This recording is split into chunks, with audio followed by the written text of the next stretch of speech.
Let's kick off with this question from Enda on Instagram.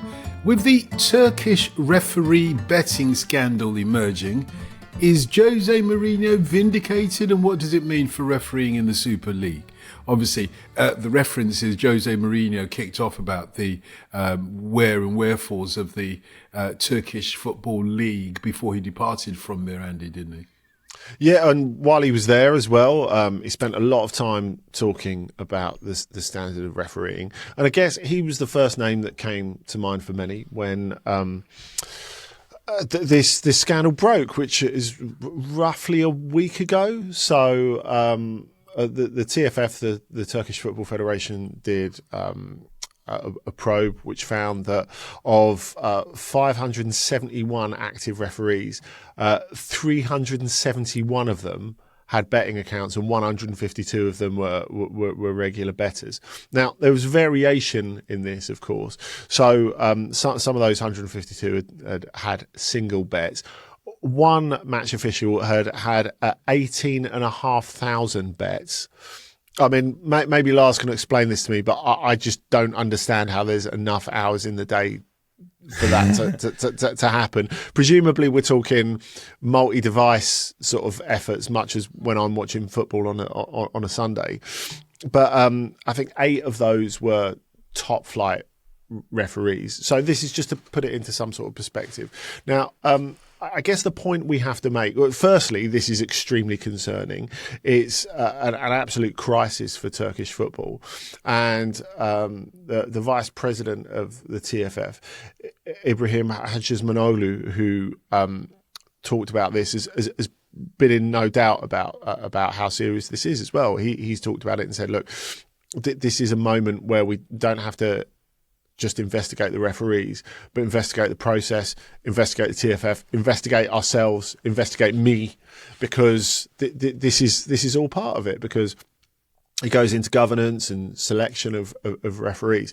So I think sometimes when you have a big issue in Turkish football, it can be just trying to find a scapegoat. And what I think is the promising thing from the TFF's early statements, or Hajizmanoglu's early statements on this, is that there's got to be a collective look at everything, which I think is entirely healthy and the right thing to do if you're talking about a real reform. Like if there's some big issue that happens, normally people wheel out phrases like root and branch reform, but they don't really mean that. They just mean about finding someone to pin it on and moving on from there. And that doesn't feel like this is the case, at least in the early part of this. But if we're looking at José Mourinho, I think he didn't really... He talked about the standard of Turkish refereeing, and he made some comments to the face of some Turkish officials about this. But what he really meant, let's be honest, what he really meant is decisions against Fenerbahce. I mean, the culture of Turkish football's relationship with match officials has been like all of the big clubs complaining about how hard done by they are. You know, this has never really been a collective, this is what's wrong, and these are the efforts that we need to take collectively for it to be a better experience for us collectively. So that is something that really needs to be looked at. That's for sure. And hopefully the early sounds coming out of the TFF about this are not just hot air, and it is a real effort to change things. That internal investigation notwithstanding, Lars, the last part of Ender's post is, what does it mean for refereeing in the Super League, and what are the options? Well, that part I kind of feel Andy has answered quite eloquently and seriously, whereas I will focus on the other part of the question, which is Jose Mourinho vindicated? To which I will say, no, he is not vindicated. And he's not vindicated for the reason that when you've cried wolf so many times, as he has, every single point of his career when he's been losing games, and even when he's been doing well, he's been making like suggestions of dark, shadowy forces out to get him, spreading paranoia and nonsense wherever he's gone. And the thing is, when you make a career out of that, you are not entitled to go, haha, I told you, the one time you turn out to be a little bit right. Like, I'm not having it. Mourinho's not vindicated. And that's it. Yeah, the other thing we have to say, in terms of going forward, to answer that part of Ender's question, we've already had overseas officials involved in Turkish football. And to me, that doesn't feel like a long-term solution. I think in terms of, cause obviously the optics are as important as the mechanics. There's no doubt about that. That's always the case in football. And I think in terms of building confidence and building relationships, I think letting in other big referees and their way of looking at things, I think is important. But it's always something that's a bit of a utopia, looking at how other countries do it. So you had both match officials and VAR officials coming from other countries to get involved in the Turkish Super Lig last season. And then you'll have the media going, oh, they're only from Slovenia. What's the point in that? Which is ridiculous. It is a ridiculous way to look at things. You had Stephanie Frappart from France going over and doing the Greek Cup final last year. And I don't think she'll be going back in a rush. I think it was a pretty awful experience for her. So, it's something that it always feels to me like a sort of pub point of view, really. That, you're sort of sitting there going, okay, well, clearly our refereeing's terrible because we watch our football all the time and the refereeing's not to the standard we've hoped for. And you can, I think, make this like utopia of refereeing in other countries when actually problems exist in every country with match officiating. And part of it is due to how much the job of being a referee has changed in recent years, and that there are no specialist VAR officials, and to my knowledge, no plans to create specialist VAR officials. So I think there are two tiers to this. There's first of all the very real integrity issue of referees in Turkey seemingly not understanding that you can't both be an elite referee and bet. I don't think we've confirmed that they were betting on games they were involved with, so we don't know for sure if this was straight up match fixing, but we do at least know that they didn't understand that this is something you can't do, and that's clearly something they need to figure out, and they need to investigate it very carefully to make sure, if anyone did bet on their own games, obviously they need to be banned for life, and there is a process that needs to happen. But the second thing is the thing Andy referring to. Everyone everywhere are unhappy with the refs in their country. That's just the thing. And maybe actually some sort of international ref exchange could be an interesting educational moment, because people might realize you can bring them in. They are also going to make decisions you don't agree with. This is the thing. Jose Mourinho would not be happy. The free kicks would still occasionally be given against his team. That's just kind of how this sport works. Well, Thunderbirds are go.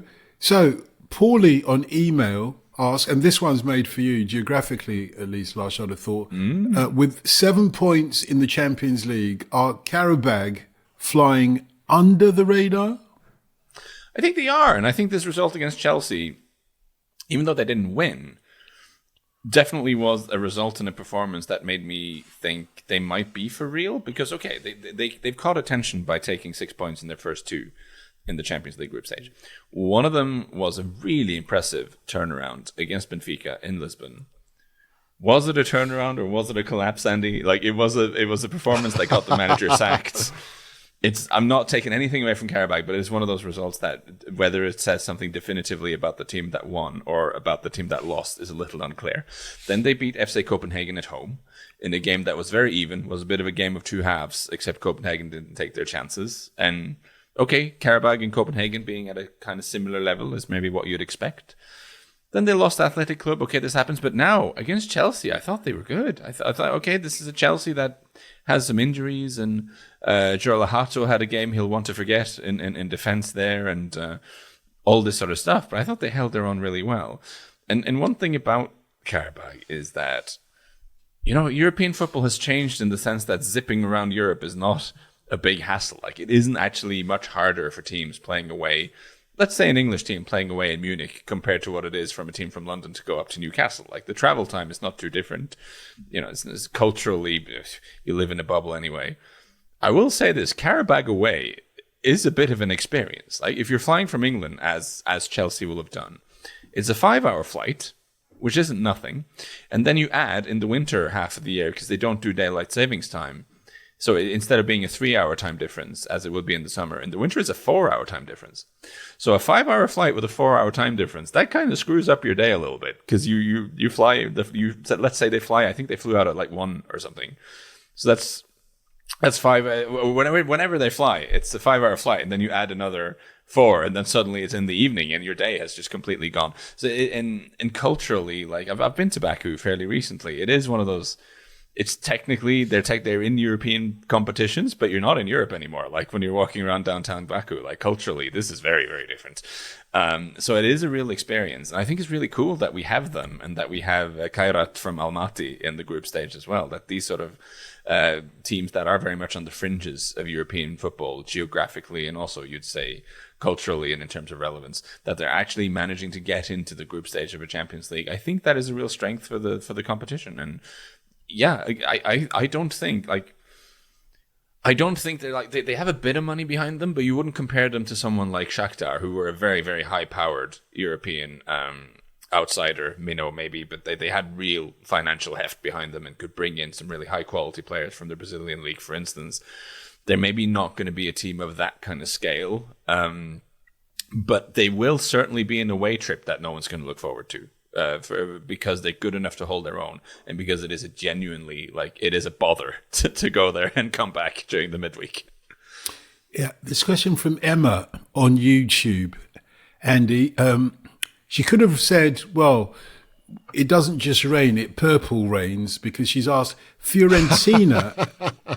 I'm glad you saw what I did there. It took a while to work that one out. But anyway, Fiorentina haven't won a game, and Pioli's gone. So what's gone wrong, and can they survive?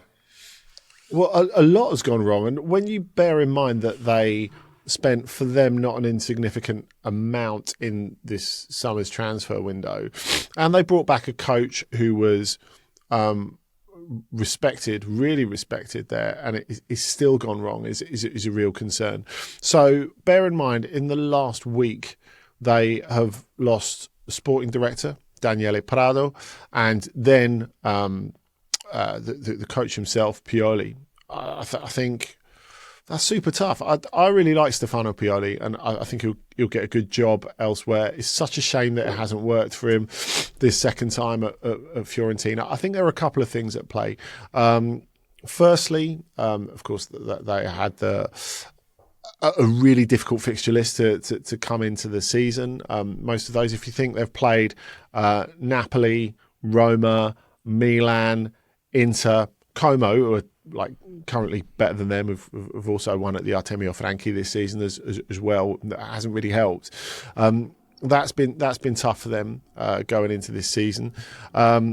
I think one of the big things is that you've had fitness concerns over Moise Kean, so he's managed to get through the matches, but only 2 goals so far, and him scoring and not scoring has a massive effect. They've had the opportunities to win some of these games and then haven't, and then the confidence has just like really bottomed out recently.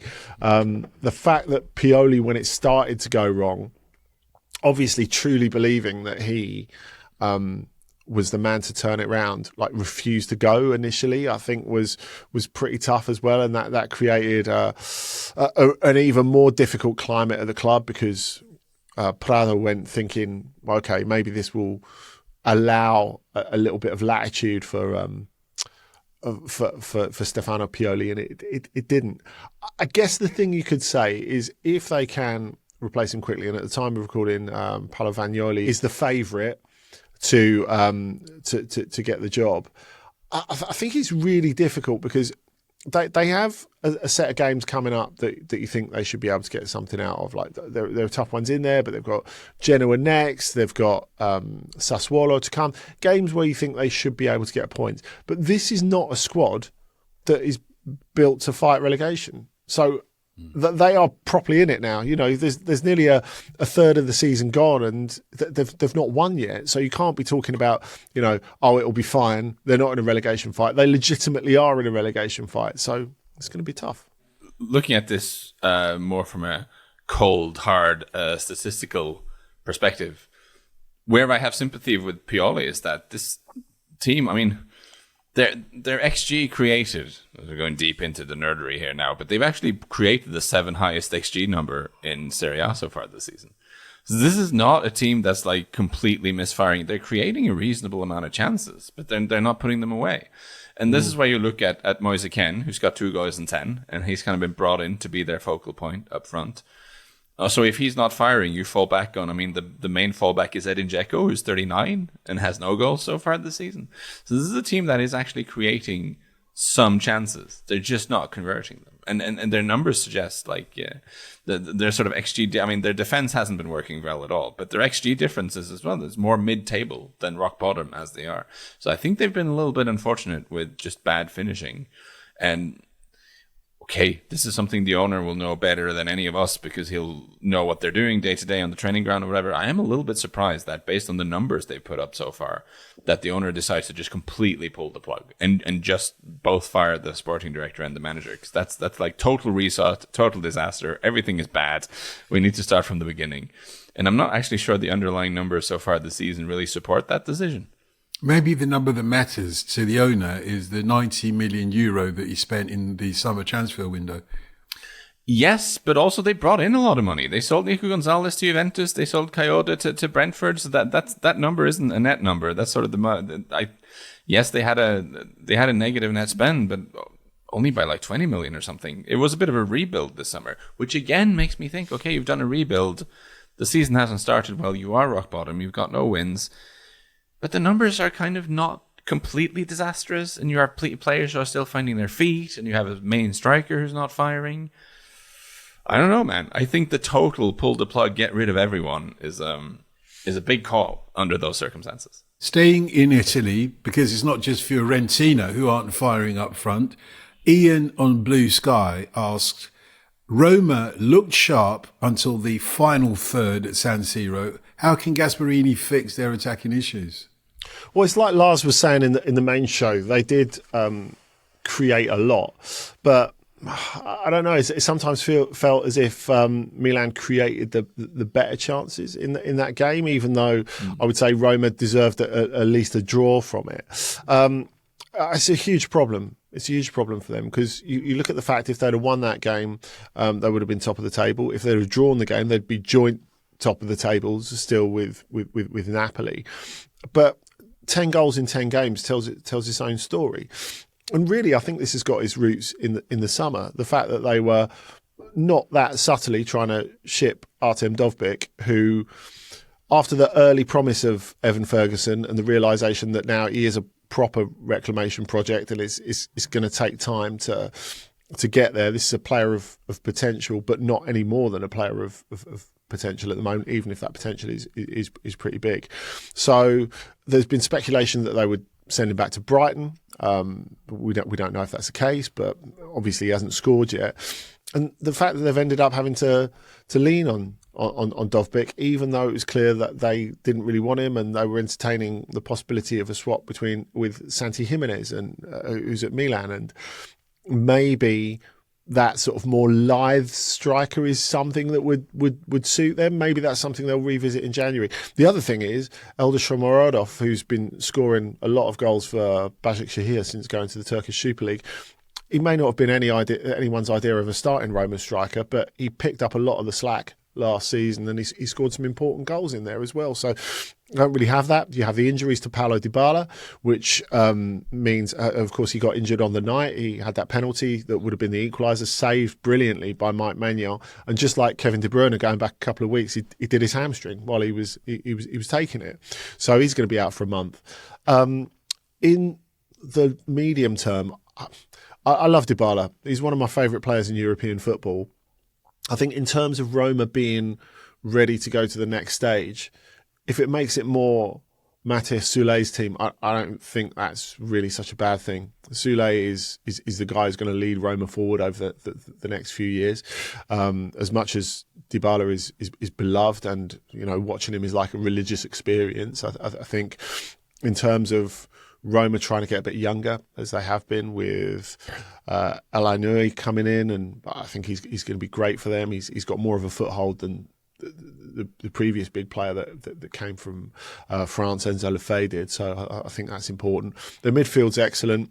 The defence is excellent. Mario Almasu, who didn't get used much in his most year, has become a favourite of Gasperini quite quickly. They've got, despite the fact that we've talked about Mike Maignan, we're always talking about Jan Sommer, I think they've maybe even got the best goalkeeper in the division in Miles Vilar, who's been absolutely brilliant. He's signed to a new contract as well. They've just got to find that way of providing a little bit of pep in the final third. And honestly, I feel like they probably need a transfer window to do it. So I feel Champions League contender, yes. Proper title contender, probably not. Can I say, if we're talking about Roma and their scoring problems, Artem Dovbyk is a big problem for them, just in general, I think. And it's maybe this is a little harsh to like pick on one player who's, I'm sure, is trying his best. But I just think that was a mad signing when they brought him in at the fee. They brought him in as well. This is a player who earlier in his career, like he's 28 now. Earlier in his career, he came through in the actually in the Ukrainian football initially.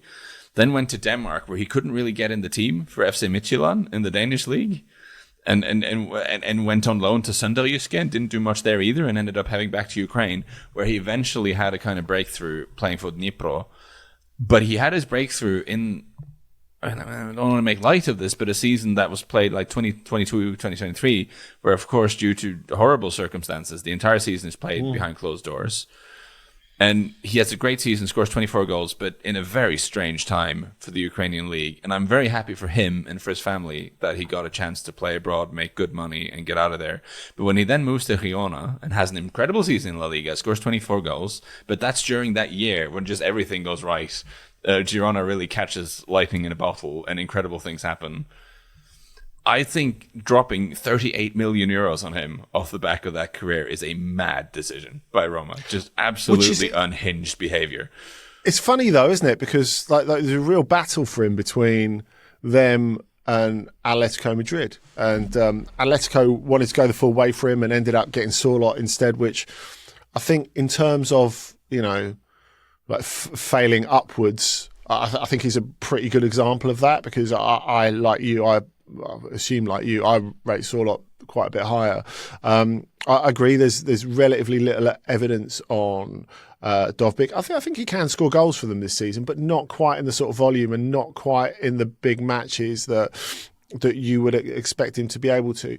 I think when you look at that sort of money, especially for a Serie A side, I feel that he's a good goal scorer, but he's not got elite strength and he's not got elite pace, which are two massive problems. He's not quite that level of whoosh that you really expect for that sort of money. The good news for him is he's continued to score goals in enough volume that he's retained some market value.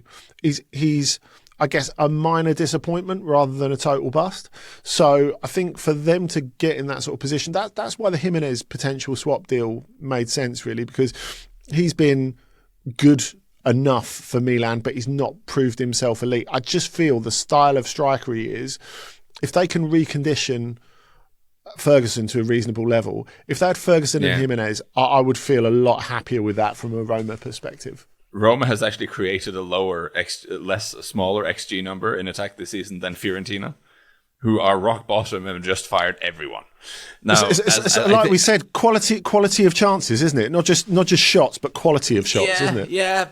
XG is supposed to incorporate that, but I just think, and Gasperini has said that after the transfer window, that they did not end up with the ideal squad or something. I mean, I'm paraphrasing here, but I think he had very subtly suggested that I don't really have the players to do what I want to do. And he seems to have decided, okay, let's build from the back. Let's get solid first, and then we'll sort of gradually figure the rest out. And that might not be a bad strategy. But looking at where they are in the league, I mean, they are 1 point off the lead. So if you're 1 point off the lead in November with not the squad you wanted, then you'll take that. Look, I know there's a money element in this, but Adamola Lookman to Roma in winter, who says no? Yeah, good call. Rich on Instagram asked, most leagues are 10 games into the season, so which off the radar love players are catching your eye? I've got two. I've got two names for this one. I want to stay in Italy, first of all, since we've kind of settled ourselves on the Italian peninsula. Maybe I'm stretching the concept of off the radar. I do feel like Nico Paz is probably on a lot of people's radar by now, but maybe not as much as he should be, because he plays for Como, and I think we all know that Como is an exciting project and yada, yada, yada, but I don't think that many people watch Como on a weekly basis. Nico Paz has looked so good for them, like so good. And his situation is interesting because Real Madrid have a buyback clause on him, or had a buyback clause on him this summer, which they decided not to avail themselves of. Perhaps they were thinking, we already have to find game time for Arda Güler, no sense bringing him on just to put him on the bench for an entire season. He's better off playing at Como and developing. I thought Spurs were admirably cheeky in trying to sneak in there and see if they can get him. Because technically the buyback clause had expired. But without knowing the precise details of what happened, I suspect Real Madrid just kind of made it clear that no, he's our guy. He's coming back to us at some point. So he's one of those guys who's not quite on loan from Real Madrid, but I think that's where he's going to go eventually. But he has had such a blistering start to the season with both goals and assists, and he's just an absolute pile of fun. And as full disclosure, being a man of a Tottenham persuasion, I am a little sad that they couldn't get him, because I think he is the real deal. But I understand how there's like market mechanics that made that not possible. So the second one I wanted to just kind of flag up, and we're going full Nordic bias here. So if we're looking in the Champions League so far, let's look in the Champions League. Who's had the most dribbles per game so far in the league? I mean, that is Lamine Yamal. Not a surprise. You know who's got the second most dribbles per game in the Champions League so far? It's Jens Petter Hauge of Bodø/Glimt.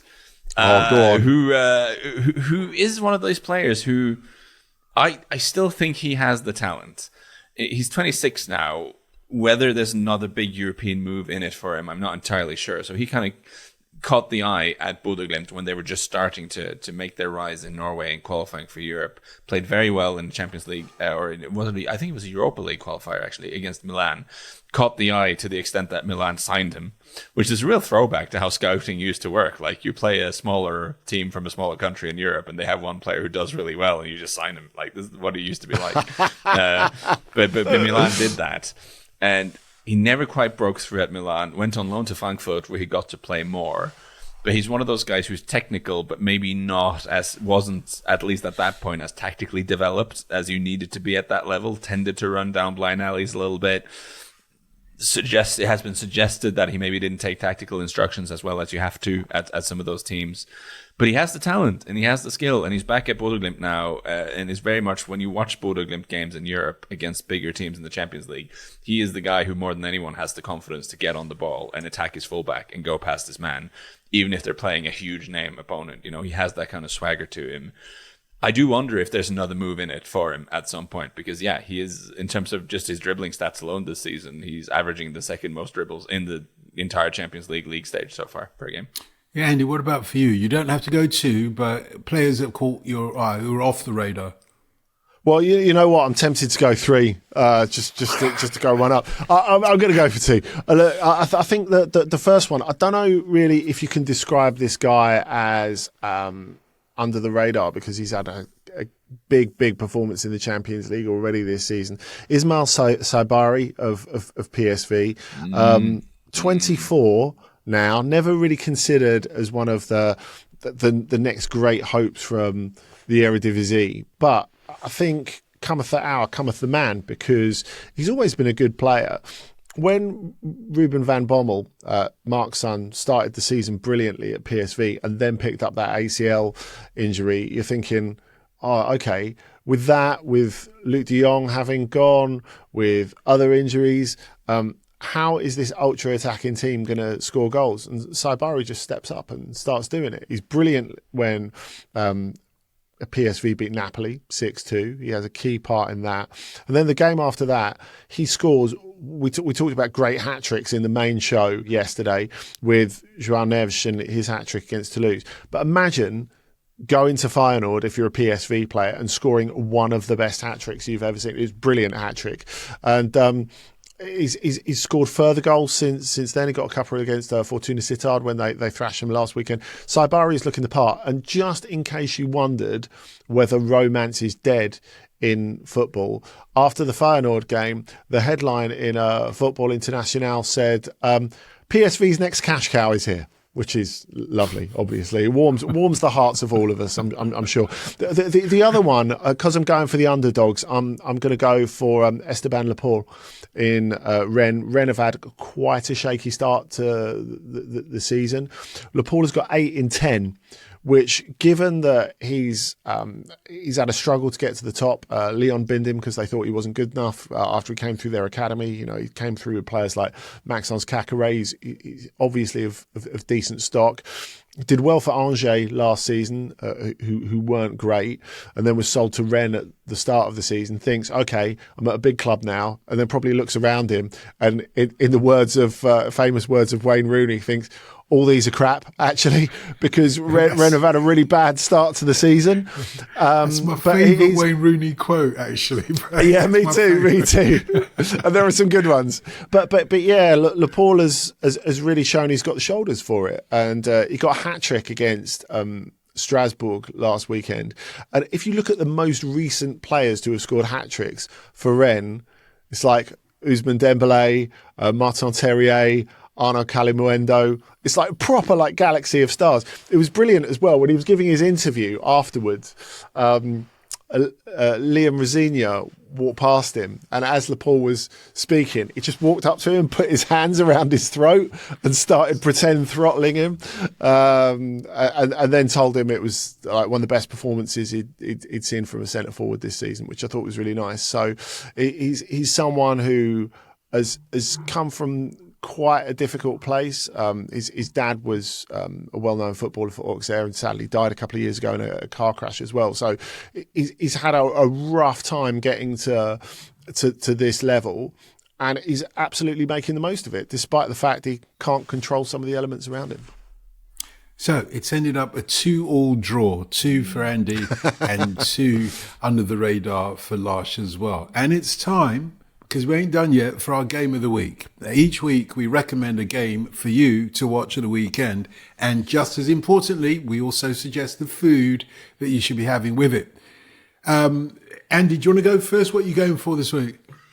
Well, I'm going to go for Lyon versus PSG, one of the perennially big games of French football. Might seem like a bit of a mismatch, especially with, of course, Lyon having had such huge cuts to their wage bill and in their squad in the summer. But there is a but.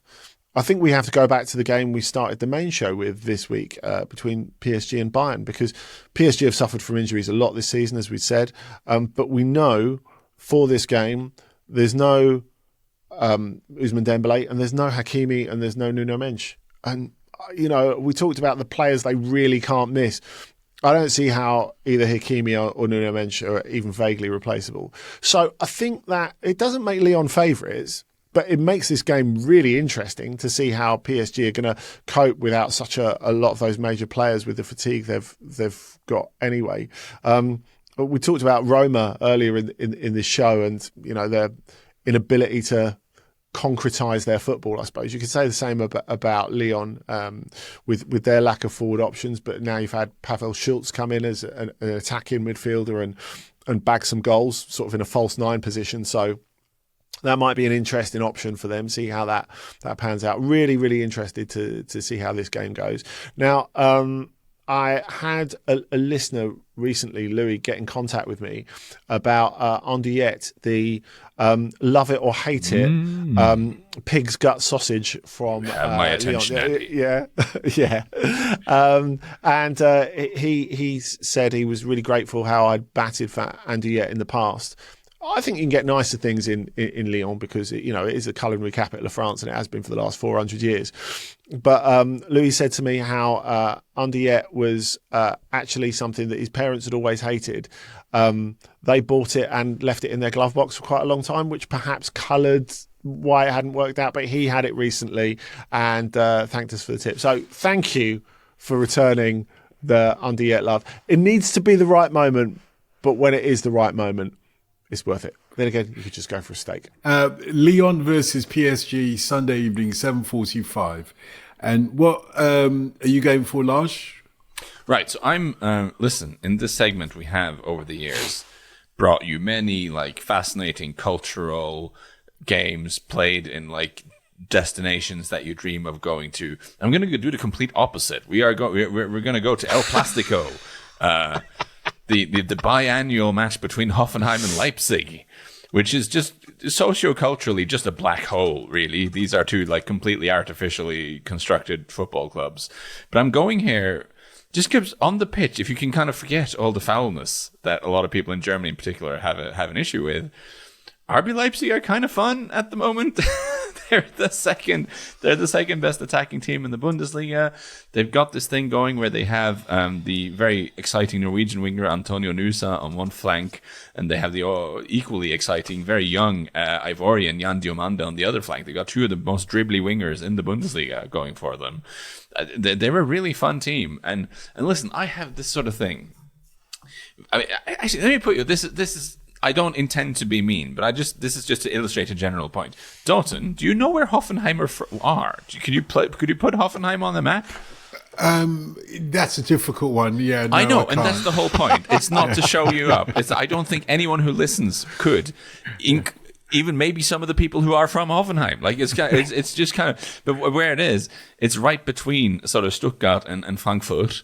And when you think of, like, the great German destinations, great stadiums in great cities, you would not go to Sinsheim, which is sort of where the Hoffenheim stadium is. But I'm thinking you might be wrong for writing that off, because there's the thing people don't know. Right next to their stadium, there's a massive water park. That I swear, it's a massive, like, water park and thermal bath complex directly next to the stadium. So what you can do, you can go there and watch this game, which starts at 2:30 on Saturday. And then I've checked, the water park is open late on Saturday, so you can go to this game, hit the water park. And my dear friends, if you know one thing about me, I love a sauna. I'm a huge enjoyer of the saunas and the thermal baths and all that. Tremendous, very good for you. So you could go to Sinsheim, go to the football, maybe have a meal, and then go to the water park right next door. I think that would be a great day out. So you can watch the football match. I'm sure I said that correctly. Offenheim versus RB Leipzig. It's on Saturday at 2:30. But what are we going to eat with it, Lars? I swear I did have to Google this. Like, what is? I mean, but German food I find is slightly underrated. There's a lot of German food I really like. So let's go with some Spätzle, which I am particularly fond of. Spätzle is a type of, like, a thick noodle type of thing, which is made from sort of flour, water, salt, eggs. It's like a thick egg noodle, really, which is supposed to be a little doughy and soft. So if you add a good amount of cheese with that, one website I've looked up suggests you can add German Emmentaler and some Bavarian mountain cheese and some onions, then you get the Käsespätzle, which I think even adding mushrooms to that would further elevate it. So go to the match, have some Spätzle, and then go hit the sauna and the thermal baths right next to the stadium at Sinsheim. What a Saturday. And maybe take a Müller Kinder with you, just in case what Lars suggested to eat wasn't up to your standard. Anyway, thank you both very much. You've been amazing. Thank you for listening to Ask OTC. If you would like to ask a question, you can contact us at any time at OTC Pod. You can also email us, otc@footballramble.com.